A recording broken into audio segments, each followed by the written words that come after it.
Shri Radhe everyone. तो मैं आ गई हूँ आपकी favourite story advocate Anjali Awasthi का नेक्स्ट एपिसोड लेके। आज का एपिसोड बहुत ही इंटरेस्टिंग होने वाला है, जहाँ पे अंजलि के परिवार पे बहुत सारी मुसीबत आने वाली है। जो चंद्रभान ठाकुर होते हैं और युवराज ठाकुर, वो लोग बहुत ही अन्याय करने वाले होते हैं अंजलि के परिवार के ऊपर, और अंजलि को इस सब से कुछ पता नहीं होता इस बारे में।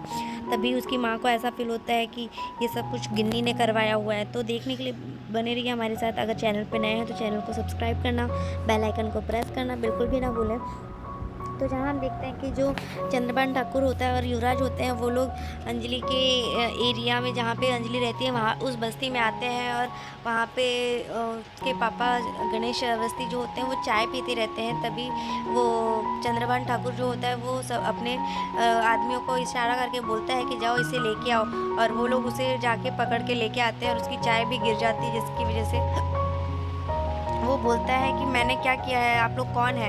तो चंद्रभान ठाकुर उसे चिल्लाता है, बोलता है कि अभी हम तुम्हें अपना परिचय दे देंगे। हमें हमारे मना करने के बावजूद भी तुम्हारी बेटी अंजलि अवस्थी कोर्ट में गई थी और हमारे खिलाफ उसने केस लड़ा है। तो वो बोलता है कि वो तो अपनी जो ड्यूटी है वो करेगी ही, और तुम होते कौन हो उसको रोकने वाले हो।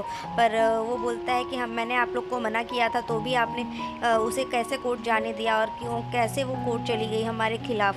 तो जो चंद्रभान ठाकुर होता है वो गणेश अवस्थी को झापड़ मारता है और फिर सबको बोलता है कि ये एक फ्रॉड घूसखोर है, ये सबसे रिश्वत लेता है, रिश्वतखोरी करता है। और इसका एक केस था जो अभी न्यूज़ में आप लोगों ने पढ़ा नहीं है शायद, तो वो सब लोग के पास वो न्यूज़ का पेपर का जेरोक्स लेके सबको बांटता है, और सब लोग के दिल में ऐसा मतलब एहसास दिलाता है कि ये गणेश अवस्थी जो है वो सच में रिश्वतखोरी करता है। और वो उसकी बेटी के लिए भी वही वो लोग भी बोलते हैं कि वो भी ऐसी ही है, वो रिश्वत लेके ही काम करती है। यहाँ पे हम देखते हैं कि जो चंद्रभान ठाकुर होता है वो उसे बहुत मारता है।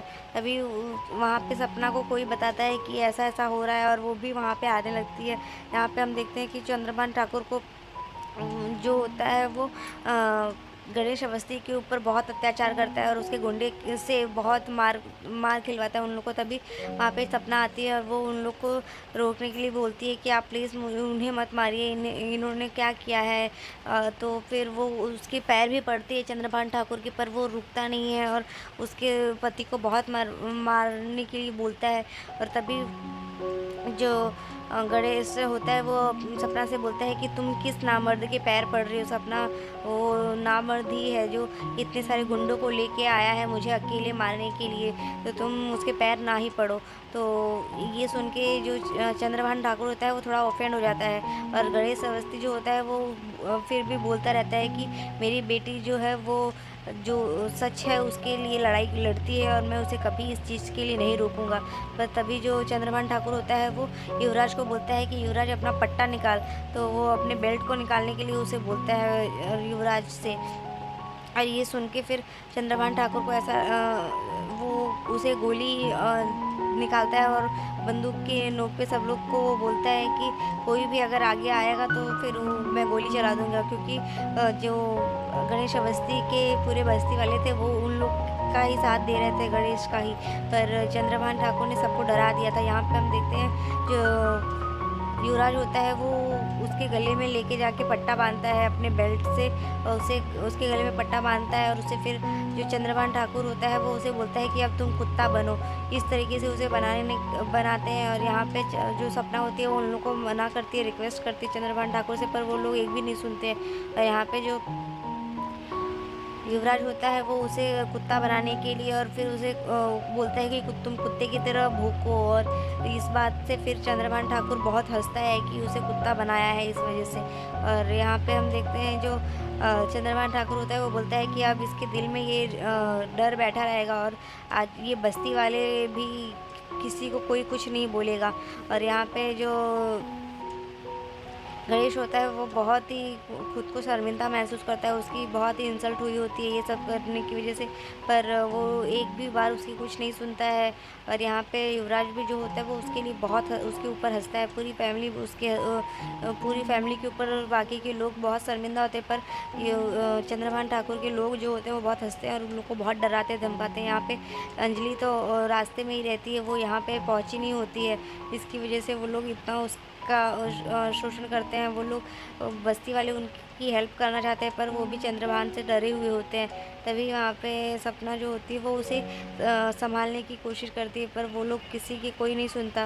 और यहाँ पे जो युवराज होता है वो बोलता है अगर कोई किसी को कुछ भी बोला और तुम लोगों ने किसी की पुलिस की हेल्प ली तो फिर देख लेना, इससे तुम लोग का इससे भी बुरा हाल होगा। आज तो हमने सिर्फ डरा के छोड़ दिया है, नेक्स्ट टाइम तो फिर इस दुनिया में को देखने के लिए नहीं छोड़ो बचोगे तुम लोग।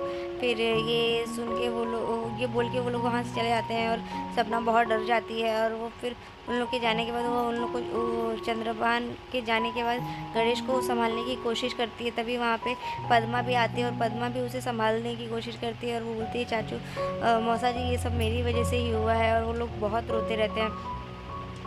यहाँ पे हम देखते हैं तभी जो पद्मा होती है वो भी उसे संभालने की कोशिश करती है गणेश को, पर वो गणेश बहुत अंदर से टूट चुका होता है क्योंकि उसके साथ इतना बड़ा हादसा हुआ। तभी वहाँ पे अंजलि आती है। अंजलि इतनी भीड़ देख के वो समझ नहीं पाती कि ये भीड़ क्यों लगी है। तभी वो अपना हेलमेट निकाल के वहाँ पे भीड़ के अंदर जाती है तो देखती है कि कोई उसके पापा के साथ ऐसा बुरा बिहेवियर किया है जिसकी वजह से उसके पापा और माँ और उसकी बहन जो पद्मा है वो वहाँ पे बैठे हैं, वो रो रहे हैं। तो ये देख के वो बहुत गुस्सा करती है और बहुत चिल्लाती है कि कौन था वो, किसने ये सब किया है, प्लीज़ कोई बताओ। पर कोई कुछ नहीं बोलता है, बस्ती वाले कोई कुछ नहीं बोलता है। और जो अंजलि है उसका गुस्सा बढ़ता जाता है। वो अपने पापा का टोपी और उसका चश्मा ठीक करती है और उसे बोलती है कि पापा आप रोइए मत, आप तो मेरे आइडल हो, आप तो मेरे अहंकार हो, आप ऐसे नहीं टूट सकते हैं। तभी उसकी माँ होती है वो बोलती है कि तू अब कभी नहीं जाएगी, कोई भी केस नहीं लड़ेगी, तू कोर्ट नहीं जाएगी कभी। और पद्मा भी जो होती है वो बोलती है कि मुझे नहीं चाहिए इंसाफ दीदी, मुझे नहीं चाहिए, मैं मेरी वजह से ही ये सब हो रहा है तो मुझे ये सब नहीं चाहिए। तभी यहाँ पे हम देखते हैं जो बाकी के लोग होते हैं वो लोग भी शॉक्ड रह जाते हैं, पर कोई कुछ भी नहीं बोलता है। और अंजलि जो होती है वो फिर भी पूरी कोशिश करती है कि वो उन लोग को पूरा इंसाफ दिलाएगी। और यहाँ पे वो बेल्ट दिखा के सबको पूछ रही है कि ये बेल्ट किसका है, कोई कुछ नहीं बोलता। तब वो गुस्से में बोलती है कि ये बेल्ट जिसका भी होगा मैं पता तो लगा के ही रहूँगी। तभी दूसरी तरफ हम देखते हैं जो सपना होती है, सपना अवस्थी, वो गिन्नी को कॉल करती है और वो बोलती है, तभी गिन्नी जो होती है वो बोलती है कि आपने मुझे क्यों कॉल किया है। तो वो बोलती है कि तेरी माँ बोल रही है। तो वो बोलती है अब मेरा किसी से कोई भी लेना देना नहीं है, आप दो लोगों के लिए मैं मर चुकी हूँ और आप भी मेरे लिए मर चुके हो। पर जो उसकी माँ होती है वो बोलती है कि इसीलिए तुमने अपने पापा को मतलब मारने के लिए गुंडे भेजे थे। तो ये सुन के कहीं ना कहीं गिन्नी थोड़ी शॉक्ड रह जाती है कि ये क्या हुआ, ये क्या बोल रही है। तो अभी वो बताती है सारी बात जो जो हुई होती है वहाँ पे कि युवराज और उसके पापा चंद्रभान ठाकुर यहाँ पे आए थे और तेरे पापा को बहुत मारे, उन लोगों ने बहुत जलील किया है और उनके गले में कुत्ते की तरह पट्टे बांध के उन्हें कुत्ता बना के सबके सामने बहुत ही बेइज्जत किया है। तो ये सुन के और जो सपना होती है वो भी और गिन्नी भी बहुत शॉक्ड रह जाती है कि ये ऐसा क्या कर दिया। और गिन्नी जो होती है वो कुछ बोल नहीं पाती और यहाँ पे सपना को बहुत ही बुरा लगता है इन सब चीज़ों की वजह से। तो आज के एपिसोड में बस इतना ही है। नेक्स्ट एपिसोड में हम देखते हैं कि गिन्नी को इस बात का पता चलने वाला है कि ये सब युवराज ठाकुर का किया हुआ है, तो गिन्नी का फैसला लेगी। तो देखने के लिए बने रहिए हमारे साथ, तब तक के लिए bye bye, take care, Radhe Radhe. लड़की जो है वो कुछ भी कर सकती है, ना कि उसे किसी से डरने की और उससे डर के रहने की ज़रूरत है। जहाँ पे वो पद्मा के केस को लड़ती है, इवन उसकी इतना खुद पे कॉन्फिडेंस है कि वो ये केस ज़रूर जीतेगी। यहाँ दूसरी तरफ जो गिन्नी होती है, उसके ससुर जो राघव ठाकुर होते हैं, वो उसे एक केस को न लड़ने के लिए वो बोलते हैं कि तुम अपनी बहन अंजलि अवस्थी वो कोर्ट ना पहुँचे उसका पूरा ध्यान रखना, तुम उसे समझा दो।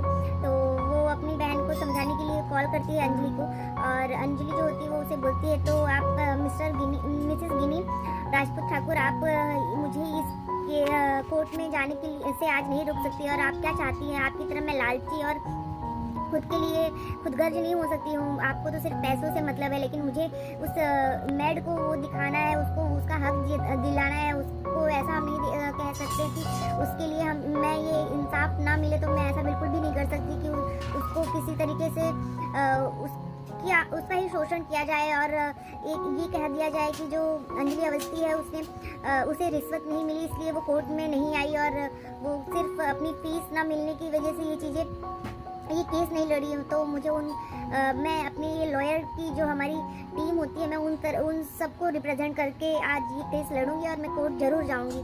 तो फिर जो गिन्नी होती है वो उसका प्लान भी जो रहता है वो यही रहता है कि वो गुंडों को भेज के अंजलि अवस्थी के ऊपर हमला करवाए और वो उसे कोर्ट जाने से रोके। और यहाँ पे हम देखते हैं कि जो अंजलि होती है वो फिर भी उन गुंडों से लड़ाई करती है, खुद को सेफ और पद्मा को भी सेफ करके वो वहाँ से लड़ते हुए उन दोनों गुंडों से लड़ के संभल के बच के निकलती है। और यहाँ पे जो युवराज होता है वो कहीं ना कहीं इस चीज़ से ऑफेंड होता है बहुत कि अब ये अगर अंजलि आ गई तो मुझे जेल जाने से कोई रोक नहीं सकता।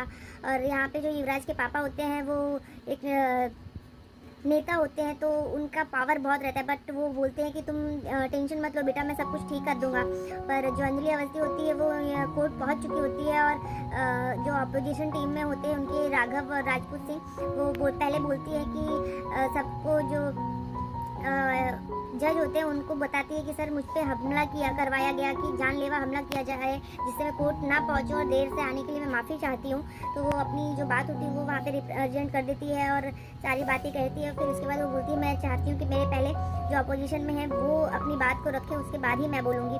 तो जो राघव राजपूत सिंह होते हैं वो पद्मा के ऊपर बहुत ही गंदे आरोप लगाते हैं कि ये एक मैड होने के साथ साथ इसने ये बहुत ही गंदी हरकतें की कि ये प्रसाद लेके फिर वहाँ से ये राघव जहाँ पे अपने युवराज जी जो हैं वो जहाँ पे अपने फ्रेंड्स के साथ वो पार्टी कर रहे थे और बियर भी पी रखी थी उन्होंने, पर वो वहाँ गई और उस एरिया में उन्होंने उन सब को उत्तेजित की है और उन लड़कों को के मना करने के बावजूद भी ये खुद को पानी में अपने आप वहाँ पे समुद्र था जिसमें वो चली गई, स्विमिंग पूल में वो चली गई। और इस बात से फिर जो अंजलि होती है उसे बहुत ही बुरा लगता है कि मतलब इतने गंदे लांछन जो है वो पद्मा के ऊपर लगाए जा रहे हैं और पद्मा जो होती है वो रोती रहती है। तो देखने के लिए बने रहिए, आज के एपिसोड में इतना ही है। वो अपने डिफेंड के लिए क्या बोलेगी और क्या पद्मा के लिए ये